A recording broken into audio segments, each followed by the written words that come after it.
Halo Justice Seeker, apa kabar semuanya? Kembali jumpa lagi dengan saya Ahyar di channel YouTube saya Street Lawyer Voice ya. Hari ini tanggal 7 Januari ya. Saya doakan Justice Seeker semuanya dimanapun berada dalam kondisi sehat, dalam kondisi keadaan baik-baik saja. Meskipun saat ini kita masih dalam situasi pandemi, tetapi tetap optimis, tetap berpikir positif bahwa pandemi ini suatu saat akan berlalu, akan berakhir, dan kita akan kembali kepada kehidupan yang normal ya. Justice Seeker, hari ini ya kembali saya akan membahas tentang Giselle ya. Karena inilah isu yang sedang hangat, yang masih hangat-hangatnya dibahas di publik ya. Dan tentu karena ada hubungannya dengan konten-konten saya sebelumnya di video pertama, kedua, dan ketiga. Nah, kenapa mesti dibahas kembali? Karena ada peristiwa penting kemarin ya. Menurut saya itu merupakan peristiwa monumental di mana terjadi hal baik dan positif sekali bagi Giselle. Karena Giselle telah melakukan konferensi pers atau boleh dikatakan pernyataannya di publik ya, dengan meminta maaf ya. Salut kepada Giselle ya, hormat, respect kita kepada Giselle karena apa yang dilakukan oleh Giselle kemarin itu bernilai positif, sangat positif ya. Inilah yang kita harapkan ya, dan saya pribadi harapkan sebagaimana yang telah saya sampaikan di dalam konten-konten sebelumnya. Nah, mengapa begitu penting ya permintaan maaf kemarin? Karena ya sedikit banyak, bahkan banyak malah ya, hal ini akan berpengaruh pada psikologi dan opini publik ya. Publik akan, menurut saya setidaknya akan banyak berubah ya. Banyak berubah dari tadi yang mungkin membenci, menghujat Giselle, atau yang tadinya memang mendukung Giselle, semakin yakin untuk mendukung dan mensupport Giselle melalui persoalan ini ya. Artinya mensupport Giselle untuk menghadapi persoalan ini ya. Permohonan maaf yang dilakukan Giselle itu ya menjadi catatan penting dalam proses hukum. Karena apa? Itu juga dilakukan sebelum pemeriksaan besok ya. Jadi sebagaimana kita ketahui, Giselle sedianya akan diperiksa pada hari Senin kemarin, tetapi karena ada alasan tertentu maka Giselle tidak bisa hadir ya, sehingga prosesnya itu di reschedule pada Jumat besok.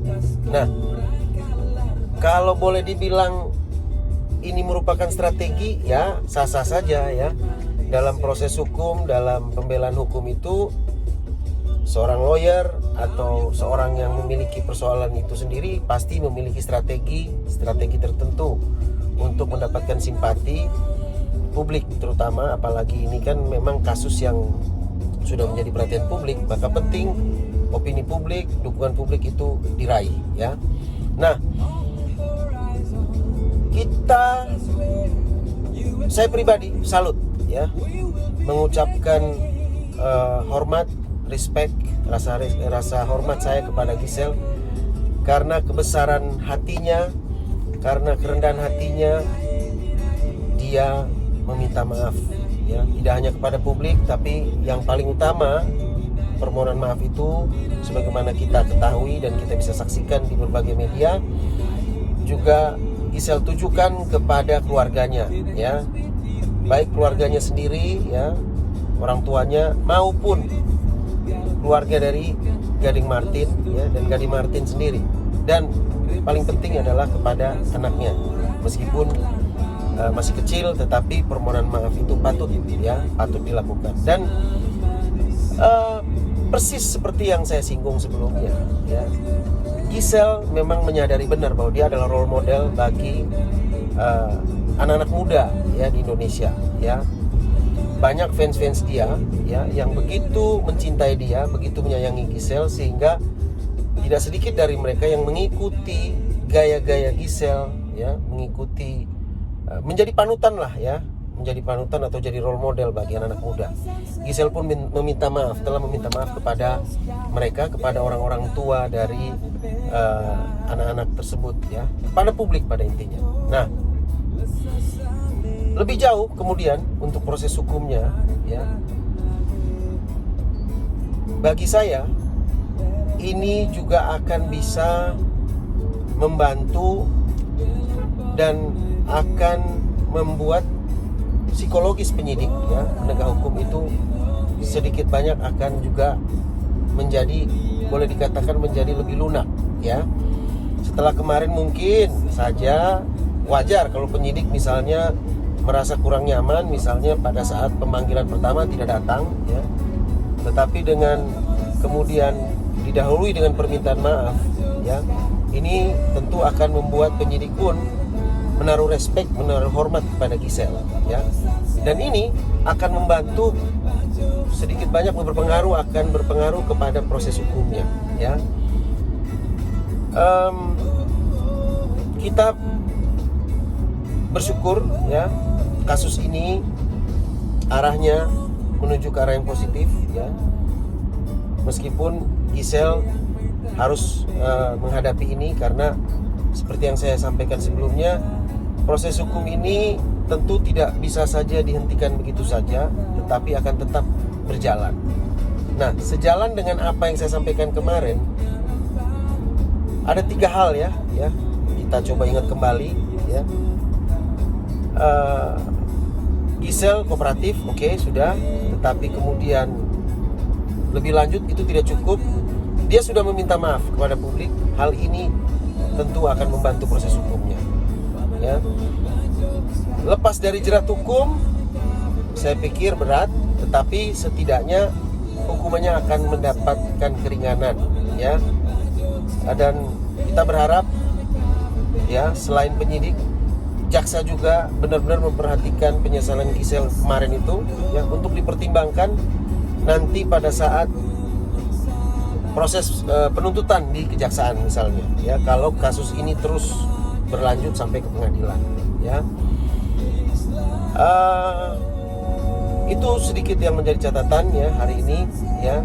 Harapannya adalah sama seperti kemarin ya, konsisten saya mengatakan bahwa berharap bahwa JPU nanti suatu saat yang akan menangani perkara ini mengajukan tuntutan kepada Giselle itu tidak tinggi ya, mengingat Giselle dengan legowo, dengan kebesaran hatinya, kerendahan hati sudah meminta maaf, dan juga melihat jenis kasusnya sendiri ya. Kasus ini tidak menimbulkan kerugian material ya sebenarnya ya.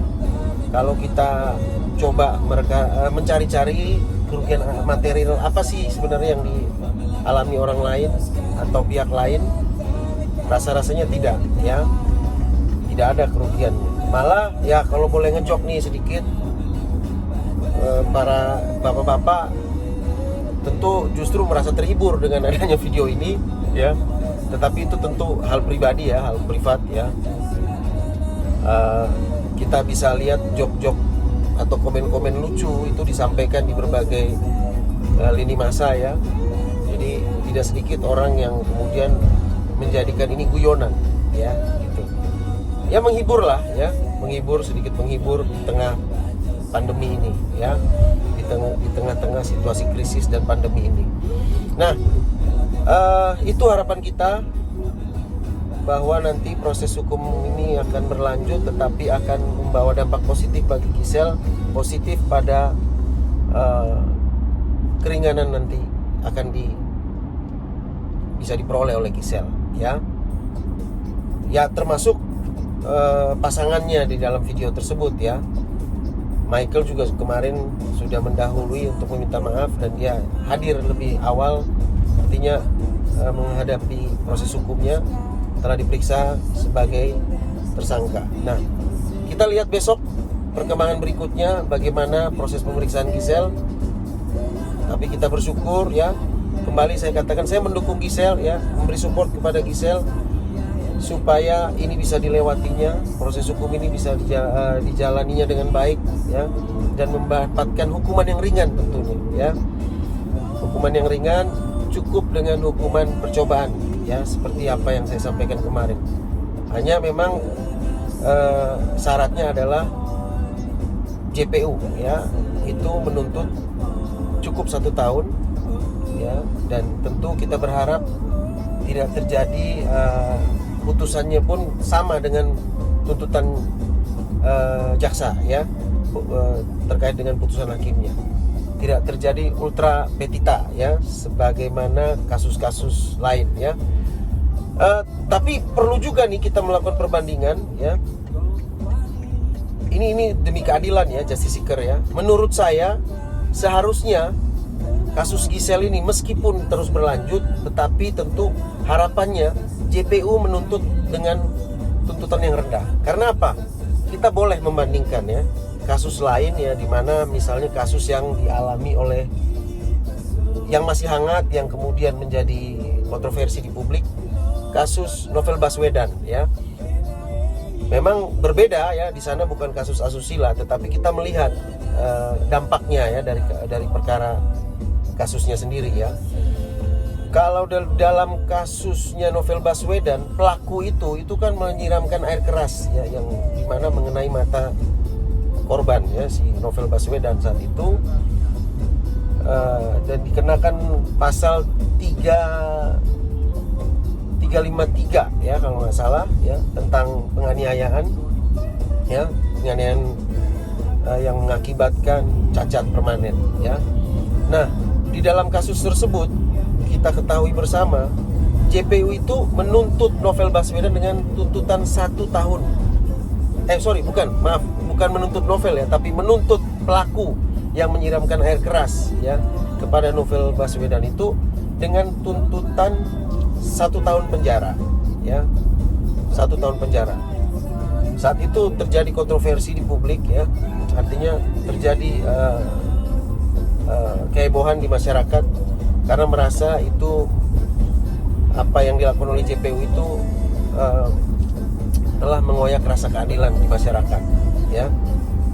Banyak diprotes, ya, banyak dikomentari oleh berbagai tokoh, ya, bahwa tuntutan itu menurut mereka tidak adil, ya. Mestinya bisa lebih berat. Tapi itulah proses hukum, ya.